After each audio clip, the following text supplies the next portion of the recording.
if you look up here, I gave you these two reactions, and so you had to subtract them. And again, you're going to subtract delta G's, so you're taking 3 times this, 1 times this, equal to 2 times the missing E0 cell, except you're subtracting this stuff. In other words, you're taking this equation minus this equation gives you this equation. So the free energy change for this reaction minus the free energy change for this reaction gives you the free energy change for the reaction you want. So it's just like the problem we did over there, with different numbers, and you're subtracting instead of adding the free energy changes. Yes? Why? Why am I subtracting them?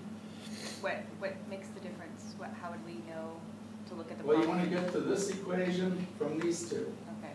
And you say, I know Hess's law. If I take this one minus this one, no cobalt 3 plus, 3 minus 1 gives me 2 electrons, right? On the product side, I have cobalt. And on this one, I have minus CO2 plus, which I bring over here with a plus sign. So I just subtracted the 2 equations. And when you subtract equations, you subtract the free energy changes. It's Hess's law, looking at it a different way. Notice we keep going back to those operations we do for Hess's law in different contexts, you might say. So there we subtracted the free energy changes, but the problem was essentially the same thing. We have it over here. Now we have delta G3.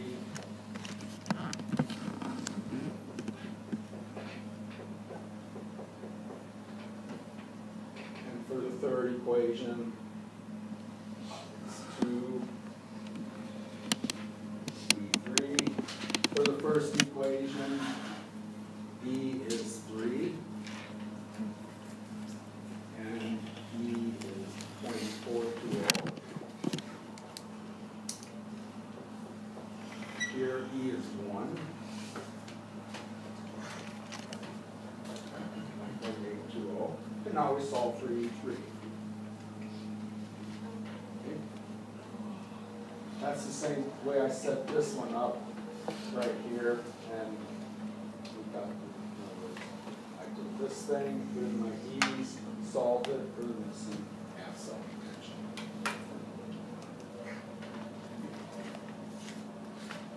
So I usually toss this in just to remind you that even though we just keep adding and subtracting these half cell potentials, we really are adding and subtracting free energy changes.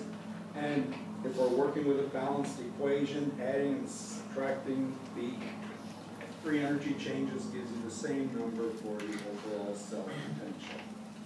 If the equation is balanced. If it's not balanced, you have electrons left over. You shouldn't, but I see this on lots of quizzes. You've done it wrong. Okay, so that was an aside problem. Let's go on to the next topic then, which is equilibrium again.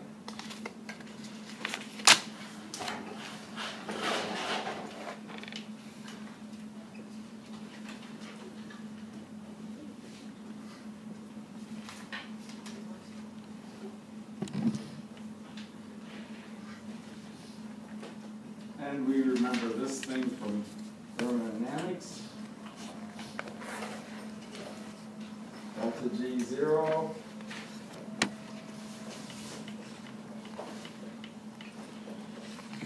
You remember that, right? This is not going to write.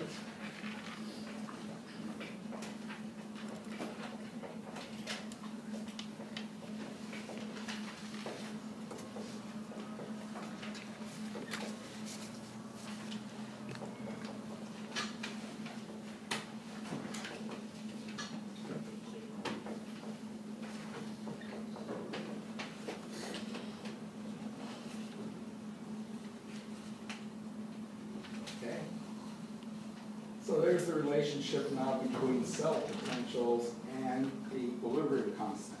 And by the way, this is usually the way we work with the calculation of the equilibrium constants for a lot of different types of cells.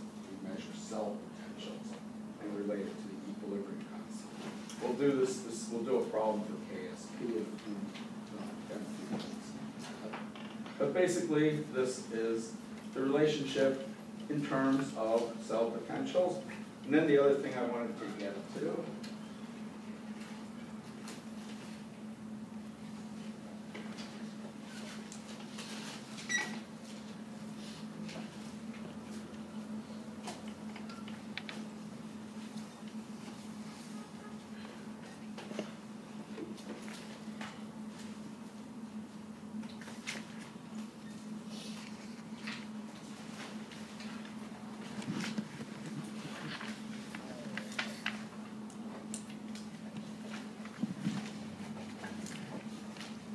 here's the equation we started out with a long time ago, and I used it, actually, that was the result I got.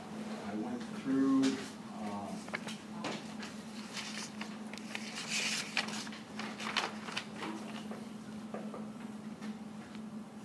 delta,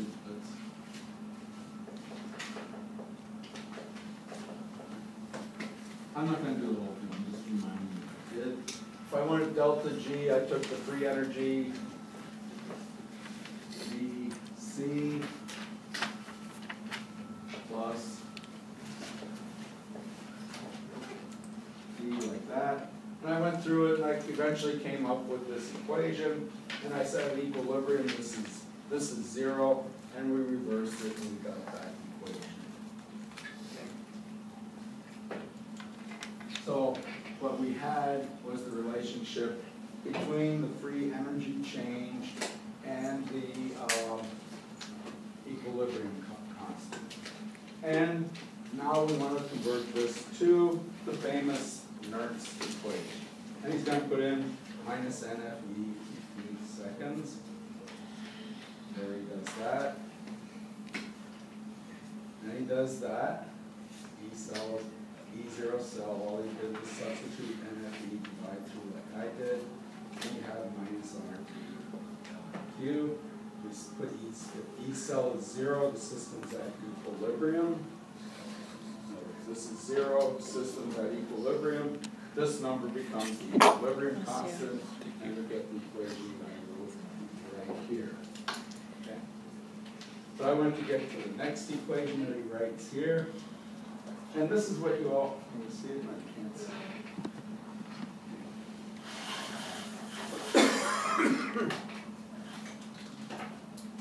This is the famous Nernst equation. And people have you remember this constant and everything. I don't know why. But that constant really comes from RT over F. And you put RT over F and multiply and divide, you get this number. And they give you this number. Why? What?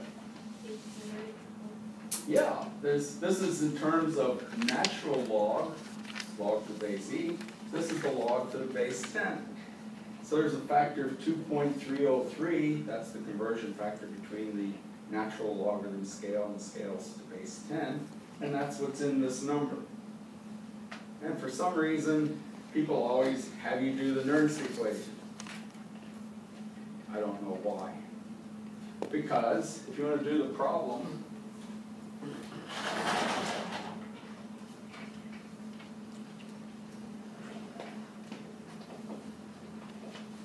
I'm going to just take this equation and write it this way.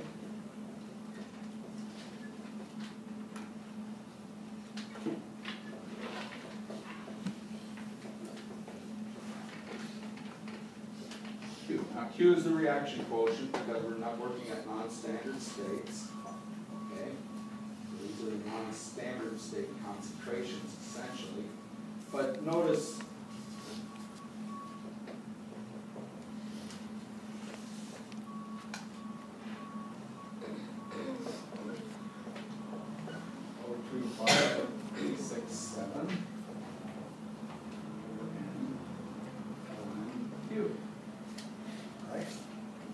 So this is the modern version of the Nernst equation. Whereas down here is the old-fashioned one where you use log to the base 10. Is there any difference between using this equation equation where it's log and using this equation? No, you get the same answers if you're calculating each cell. But the big difference is that if you're going to use this, you have to push the log button on your calculator, your 10 to the x button if you're going in the anti-log direction. If you're using this number, you push the ln button on your calculator and the e to the x button if you're doing the anti-log. You get the same answer either way. Which is better? The shorter one? I don't know if they're exactly equivalent. Neither of them is better or worse. But when people talk about the Nernst equation, they're really referring to the equation where you're using the log to the base 10 rather than the natural log scale. Because that's the way Nernst did it. And, but I don't know if I used that joke. But when I went to school, it was before the days of these fancy calculators, and we either used slide rules and got things with 1 or 2, 3 significant figures, or you had to carry along your 10-place log table when you went to your different classes if they wanted you to do more precise work. And then you had to use log to the base 10 because that's the table you always carry. Why we didn't carry a tables to natural log, a 10-place natural log table, I don't know. All I know is that was one of your required books to buy for your engineering, chemistry, and physics courses. And when you do careful calculations, you always do it in terms of logs. And then 20 years later, they invented these little calculators, and now you don't have to carry that. And you can do this, or you can do this equally rapidly. So I don't care which way you do it.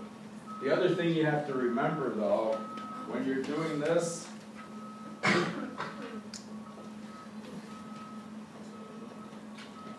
it only works at that temperature. In other words, this number you put in 298.15. If you use this number, you put in 298.15. What do you put in for R? 8.314, right. And F, 96,485. So, you put all those numbers together, as I say, the big difference between here is conversion between the natural and the base 10 logs. Okay, is there anything else I need from here? We did that. We did that. And here's a problem.